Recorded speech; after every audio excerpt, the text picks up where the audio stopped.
பாடசாலை மாணவியொருவருக்கு பாலியல் தொந்தரவு கொடுத்த பிள்ளையான் கட்சியின் முக்கியஸ்தருக்கு எதிர்வரும் 20ஆம் தேதி வரை விளக்கமறியலில் வைக்குமாறு மட்டக்களப்பு நீதவான் நீதிமன்றம் இன்று உத்தரவு பிறப்பித்துள்ளது.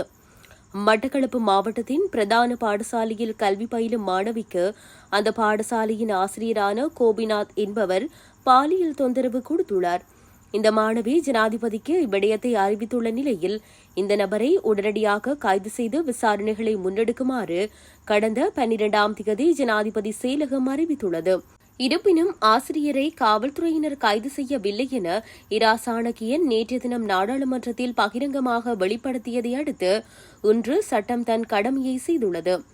கடந்த காலங்களில் பல போலி முகநூலினூடாக பல பெண்களது வாழ்க்கையை சீரழித்தும் தனது தலைவருக்கு எதிரான உண்மைகளை வெளிக்கொண்டு வந்த சமூக செயற்பாட்டாளர்கள் மற்றும் ஊடகவியலாளர் என பலருக்கு போலி முகநூலூடாக முகம் சுளிக்கும் வகையில் பதிவுகளை மேற்கொண்ட நபர் இன்று சட்டத்தில் நிறுத்தப்பட்டு சிறைச்சாலைக்கு அனுப்பப்பட்டுள்ளமை குறிப்பிடத்தக்கது.